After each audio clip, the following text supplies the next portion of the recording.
Welcome. You've splash landed into this Prosecco-laden podcast, straight into the woo-woo pool with the crew of Ohm-g.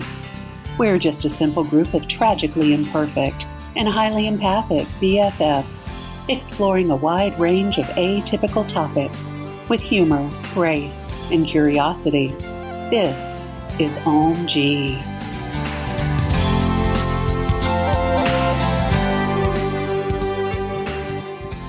Welcome, and thank you for joining us. I think it was Wayne Dyer who said, "We are always striving, but never arriving." What do you yearn for? What do you crave? What is it that you think will make you feel whole? That's the topic for today, here with the crew of Ohm-g, the podcast. Welcome back, y'all. Yeah. So, Aaron, why don't you take us away with telling us about what your wanting self wants? Oh, gosh, all the time. And what does it mean to you, too? Sure. So, recently I listened to an audiobook, and now I don't even remember what the title of the audiobook was, but it was talking about, part of it was talking about the wanting self and how a lot of us use this concept as like a trauma response or a way to cope with something. And so it could be usually, like with a lot of things, it forms in our childhood or early years, and it's where a need is not being met. And so in our adulthood, the wanting self is us having some sort of craving. So us striving for something. It could be, sometimes they're addictive behavior. So it could be like drugs or alcohol. It could be impulse buying or shopping. Amazon, add it to the cart. It could be eating, whatever.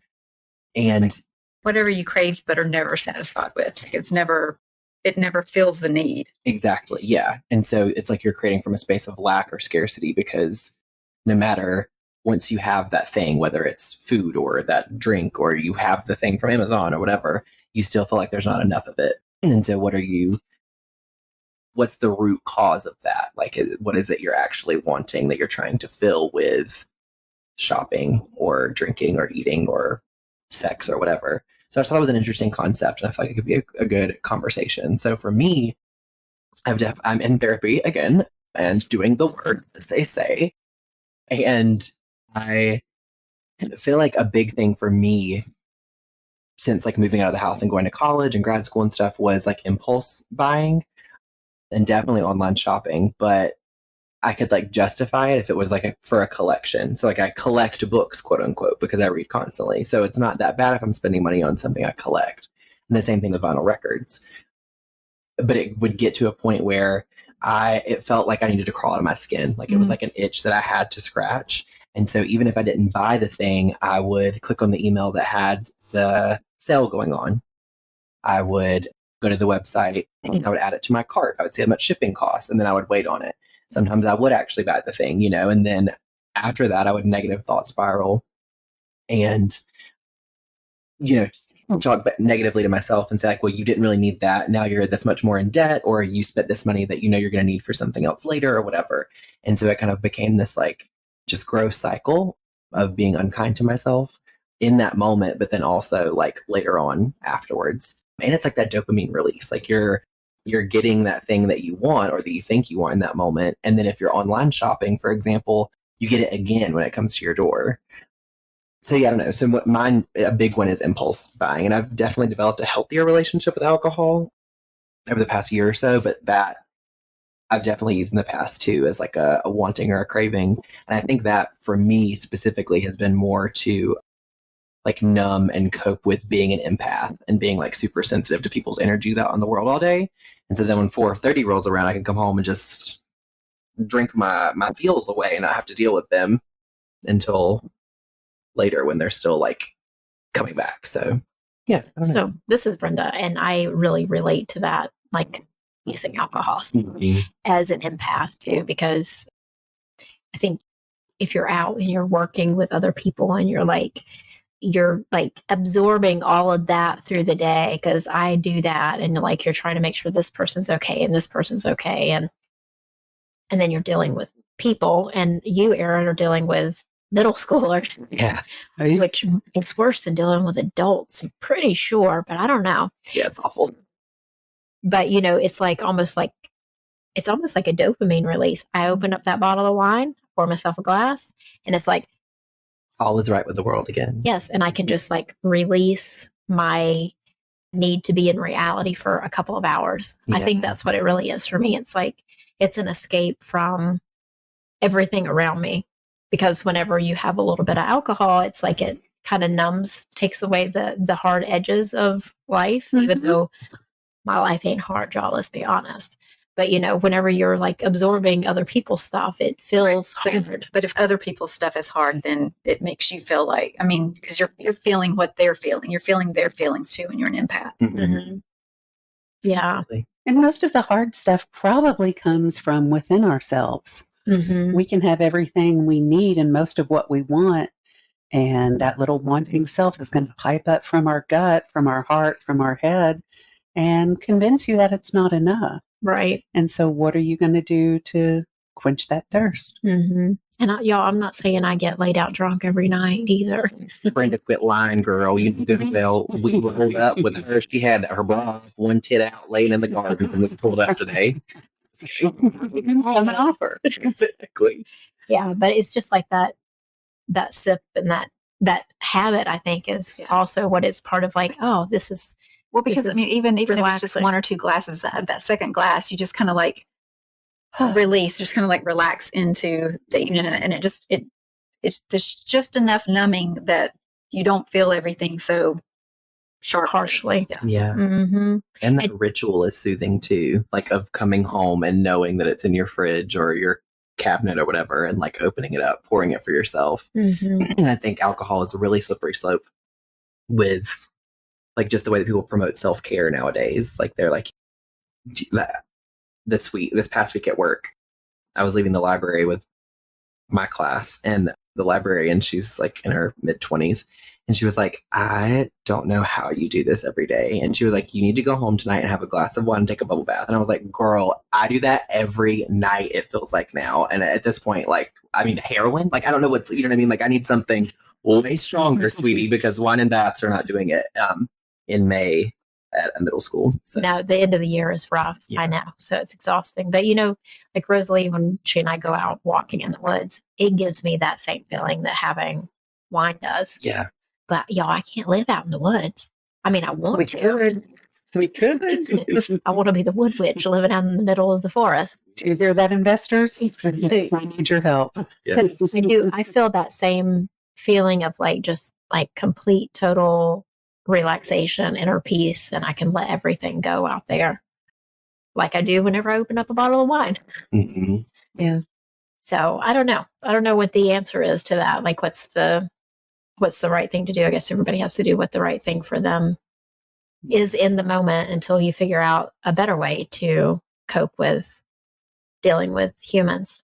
Right. Well, I kind of like what you just said too about like thinking in contrast. So like I don't even know how to phrase it, but like your wanting self wants that it's not even that it wants the wine. It wants that feeling that the wine provides you.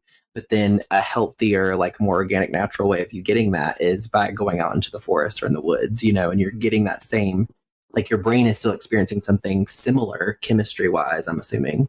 I'm not a medical doctor. I know it shocks everyone, but I feel like that's like something that you have discovered about yourself that's like a healthy way to get that same feeling or that same sense of presence without having to like consume something or buy something or whatever. Yeah. But it's hard to be out in the woods all the time. Right, Yeah. Exactly. Talking about how the drinking the wine, this is Ro here, and then the feeling you get from the forest. What if when you came home in the evening, go sit in the woodiest part of your backyard instead of pouring that glass of wine, or just pour, if you're connected to that ritual of pouring yourself something, pour yourself a sparkling water with fruit in the fancy wine glass, and then just go sit in your little meditation spot in your backyard kind of thing. I did that whenever I took my month off last year.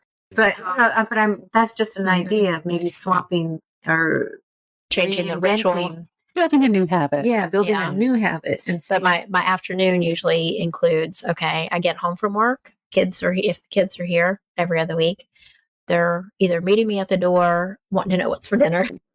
And so it's like I go at work, and then I come home and it's like, I got to do this, do this, do this. Yeah. So there's no break until I actually go to bed. Which is fucking exhausting. And I'm sorry. No worries. I was going to say, sometimes when you lay down and you've been waiting for that bed and everything's perfect, that brain is going to light up. And will you sleep? No, you won't. So the wine helps that sometimes too. Yeah. Mm-hmm. I don't know. I don't know what the answer is, y'all. I don't have any answers. I'm just trying to do this thing called life and get through it. You know, in one piece, insane. But do you think, this is Chandra here, for me, I'm sitting here trying to think, like, what is the thing that I crave, that I feel like I can never get enough of? And I mean, obviously the first thing I think of is food, but I know that in this point in my life, I'm not using that. I'm not using that as a medication or whatever. So, I mean, not that I've conquered it by any stretch, but at least I'm in a phase of my life where that particular need is not strong enough that I have to give into it, right? Which, praise the Lord, thank you. But anyway, I feel like my quote unquote coping mechanism is not necessarily a wanting, but it's more like but it's still a numbing, like scrolling Instagram or, playing Sudoku, or just something where I can just blank out my mind and not follow along with what's on the TV or what's on the news, or not have to, be super, super present with the conversation with my husband, or, it's just kind of like I can kind of zone out onto something that is not going to trigger any particular thing, right? Do you think that's still kind of like a similar situation? Even though it's not like a wanting a thing, Right. I'm wanting to zone out and blank my mind. It's a feeling. Yeah, I think so. I think that's kind of what, like, that whole concept sort of is rooted in, is like us feeling, I mean, different things, I guess, depending on the person, but like relief or satisfaction or like an escape, like you said. But I think it's like, I think it's an escape, because I do the same thing. Yeah, like a mind numbing. Like, it's like you don't want to, our minds are going so often, so much. And technology and phones and social media and the internet have like not helped that by any means. Mm-hmm. And so it's like almost like you're like, or sometimes like what I'll do when doom scrolling, like I'll catch myself doing it and be like, okay, I think that I'm trying to like get back at this feeling. Like I'm taking my time back of like that I can numb my mind to this. Like I'm not paying attention to what I'm looking at. I'm not thinking critically about it. It's just images or words on a page and I just keep going. But then it's like, well, what could I do with that time instead? Well, and then you get into the same situation like you were talking about, of like the negative self-talk and like, I'm so stupid for spending this money. And I'm like, it's the same thing. I was like, what would I have done with that hour? I'm so stupid for sitting here doing this mundane thing that's of no value. 100%. Yeah. Yeah. I do the same thing. But then it's like, if you don't, this is the part that, and I don't know if it's habit at this point, but it's almost like if I don't have that hour or hour and a half or 2 hours or whatever at night to do the mind numbing thing, then the next day is for crap, because like, oh, sure, I wake up overstimulated and it doesn't get any better all day. And yeah, so then it's either like waste that time here, right, or waste more time the next day because you're just not mentally capable of getting all the things done that you want to get done in that day. Does that make sense? Oh, absolutely does. Yeah. 100. It's kind of like a vicious cycle. Mm-hmm. It is. So Allie here, surprise bitches, I'm back. I kind of do the same thing where I just like need something to zone out, and it's usually like starts off with me like reading all the depressing things going on in the world, just because like I feel like I need to at least have some knowledge of what's happening. Sure. So like doom scrolling through that, and then I feel like I end up like need to balance it out. So then I like go on like Instagram and scroll through Reels or TikTok and try to like find like lighter things, like people traveling, lots of like cottagecore videos. Well, and so then I find something funny. I'm like, oh, Rosalia loved this. So I send it and I waste her time. And right, Brenda. And so I'll send it here and then waste her time. And like, oh, Michelle will think this is funny. So I send it to her and waste her time. It's like, I'm not just like dooming my own time. It's like, I'm going to waste everybody else's time too. So it's connection that you're craving. Well, maybe that's it. Maybe that is what it is. Yeah. But then, like, sometimes, like, you see videos or, like, you see people's houses and you're like, oh my God, I wish I could have, like, this little fairy cottage out in the woods with, like, these crystals and plants just everywhere. And you're like, wow, like, I wish I could have this life after you were, like, trying to make yourself feel a little more positive after reading all the depressing things. And you're like, oh, this is just, like, another thing that I want. And then you get caught up on, well, how in the hell am I going to get that? Mm-hmm. What steps will I need? I don't have that kind of money. I don't have that kind of time. And that's... But do you also think it's maybe like part of the human condition? Because what we don't do is sit in where we are now and think back. Because I know for myself, like if I tried to look at my life now through the person I was 15 years ago, I would think, that bitch has it all. She's got everything she's ever wanted. When I get there, I'm going to be so happy. Yeah. When I get there, I'm going to have made it and life is going to be great. Like 15 years ago, me would be like, looking at where I am now would be like, oh, like your hype girl. Like, yeah, right. Yeah. Praise the highest power. It's going to happen, right? But then you get here and now it's like, you're looking at the next 15 years or whatever. It's like you're still striving and it's still not, even though it was your dream before, now it's still not enough. Like it's still not filling the void of whatever it is. Okay. So how did we get to this place? This is Ro. How did we get to this place that we're never satisfied where we're at? Mm-hmm. There's always looking down. Oh, and in 15 years when I retire, I'm going to do this, this, and this. And I'm going to be so happy. It's going to be so great. It's going to be perfect. Mm-hmm. Right. How did we get to this point in our lives, in society, where we're never satisfied with, look, I've got a roof over my head. Well, that's why I was asking, like, do we think it's just the human condition? Like, is it part of being in the meat suit? Right. Well, I think it's a big part of it is just having the access to social media and seeing more of people's lives than we normally would. And it's not just like seeing a glimpse into their lives. It's like the best parts of their lives that they put on social media. Like most people aren't showing like the bad things or whatever, normal things that are going on with their lives. They're not showing themselves at the end of the day from the middle schoolers with the jacked up hair and the glass of wine and the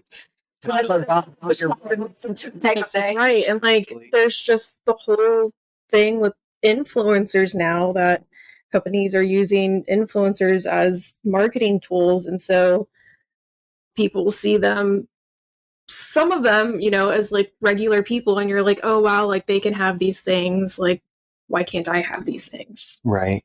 Comparison is the thief of joy and all that. Mm-hmm. And I think this is a great place for us to pick back up on once we come back from our break. So go refill whatever you're sipping on and meet us on the other side. All right. And we are back, y'all. And we were talking about filling up the empty hole inside of ourselves. So where does that empty hole come from? And why do we use things to fill it back up? And how has social media and the things that we consume with our eyeballs, how has that affected how we feel about our constant need to have more and more and more? So I've been really focused on like trying to create abundance in my life. And I was listening to, y'all know Joanna the Healer now. Mm-hmm. Shout out, Joanna. We love you. But I was listening to her YouTube video. I think it was last week, the video that she did. And she talked about how we want to have abundance and we see that we're lacking, but we also have that mentality of we're lacking. So she said, instead of saying I don't have enough money to do X, Y, or Z, I welcome the opportunity to create abundance in my life. So I have started saying that. Mm-hmm. And y'all, I've been so busy with seeing clients and then the event that I did. So I feel like that's a way that abundance is coming into my life. Mm-hmm. In a financial sense. I also have an abundance of friends. Like I don't know what I would do without all of you guys and the support that I receive. And Rosalie went out with me to my events, stayed with me all day long and helped me set up and take down. She didn't have to do that. Well, so I mean, I feel like kind of since this group has been together and doing the work that we're doing collectively, I mean, like just think about all of the great people that we've met and kind of added to our community in the, in just like the last 3 months. I mean, we've got our super witch, Lynn, which Love Lynn. Hey, Lynn. Shout out Lynn.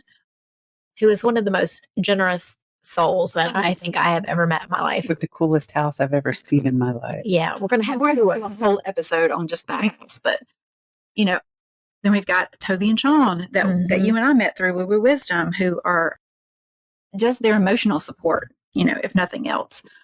And then Carrie and Carly that did our cacao and our plant. I mean, we've met so many cool people that have now become part of our extended community. I feel like that's also us bringing in abundance. Yeah, and I think if we also if we'll shift our thoughts about what we don't have that we want to shifting it to like, look at all of these people that I'm sitting in the room with right now. I mean, there's nothing better than this. The things don't really matter. Even though Camille did get a new car, y'all, and it's real cute. It's beautiful. But, this is what matters. And can we fill ourselves up with more of this instead of trying to fill it up with external things of, the latest shiny thing, even though Ro did make me these really cool earrings, y'all. I'm going to take a picture with them. I'll put them on the socials. But it's, and I love shiny things. But, it's just like, I don't know. Isn't this enough? Well, and when we are feeling that feeling, like, when you're at home and the day's over and you're exhausted and your mind's going a mile an hour, but your body's saying, stop. Yeah.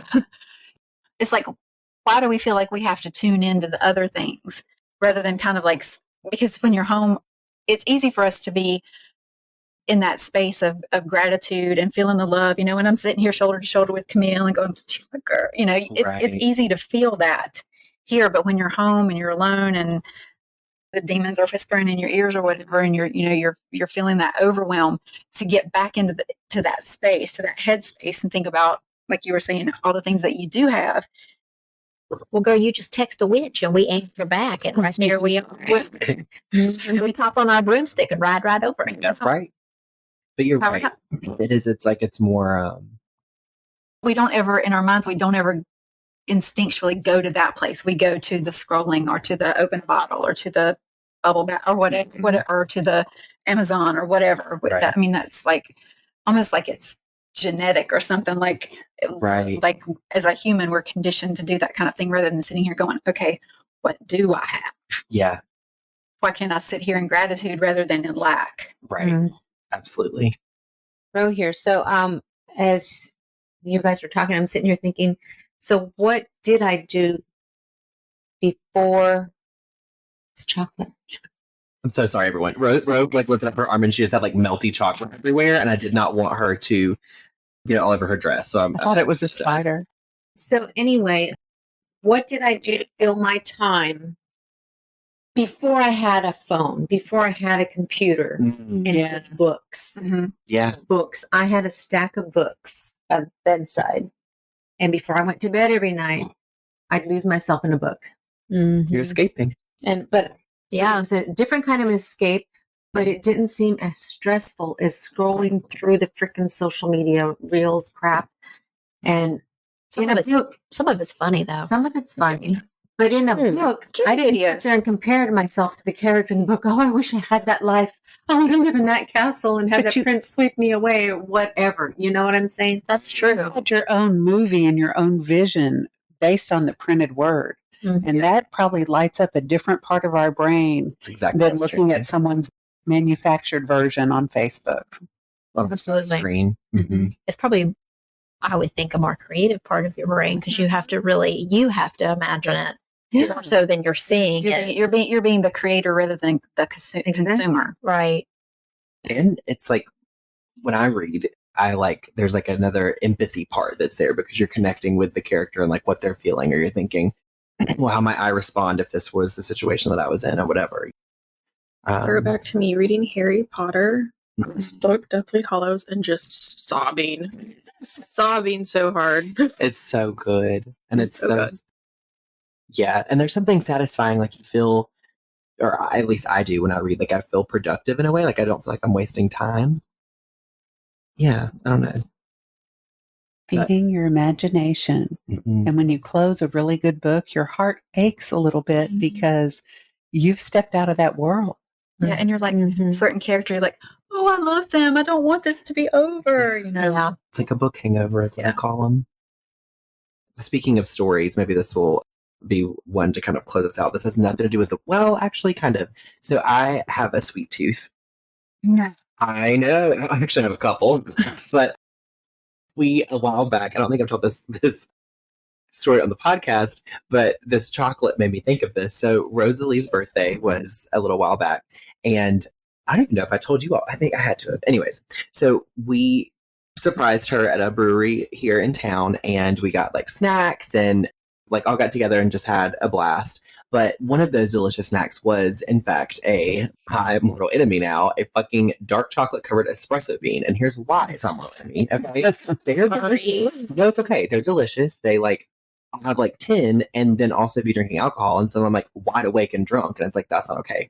But anyways, I was eating the dark chocolate covered espresso beans. And apparently we're at like a high top table. And apparently one had fallen in between my legs and melted. All right. And I did not recognize this. I was none the wiser. So I get up, we're all hugging goodbye, closing out tabs, etc. I get in my car and I go over to Harris Teeter because there's things I need to get for dinner, like so Christian can cook. Okay. I walk through Harris Teeter. I'm getting the things that we need, like some veggies and whatever. I get back in my car. I get home. I put the groceries down and Christian comes up and he goes, "Oh my God, honey, what happened?" And I was like, "What?" Like, no idea what's going on, right? He goes, "Honey, are you kidding me right now? You look like you shat yourself." I turn and look, and y'all all over the ass of my pants. This chocolate has melted the backside. It's like it got right there in my butt. It looks like I just completely explosive diarrhea. Walked through a fucking Harris Teeter where no friends. I mean, actually, they thought I was homeless or something. Like, and see you walking through there going, "How you doing?" It's like a shit stain over there. It's tart, you know. I mean, I put all this stuff in my basket. Anyways, so I look like I love to see the security footage. 100%. You know what I mean? You walk by oblivious, and the person behind you goes, "What the hell?" Exactly. So I didn't want that to happen to you on your front side, Rosalie. That is so funny. So my wanting self in that moment wanted chocolate covered espresso beans, and when I got home, I wanted to die. The dry cleaner. Exactly. All right, you guys. Well, this was a fun discussion, and I think that we could probably do more on this. It'd be fun to have this discussion with other people as well on what their wanting selves want. Yeah. So on that note, we will see you guys on the next episode, and take care. And Ciao for now. ciao for now. Peace out. If you love this content, we would so appreciate a review wherever you go to get your podcasts. Take a moment to go to our website, Ohm-g Podcast.com, and check us out there. Subscribe to our membership. Leave a message there. We'd love to hear from you. Follow us on Instagram for the latest updates on episodes. Thank you for joining us today. Please follow and subscribe to our podcast on Apple, Stitcher, Spotify, or wherever you get your podcasts, and leave a review. It's so easy to do and such a huge help for us. We appreciate your interactions so much. Want to join us at our table? Make sure to check out our YouTube channel and join our Facebook community. If you've enjoyed this content and wish to support us, take a look at our Patreon page. All information and links will be in our podcast description. Catch you next time.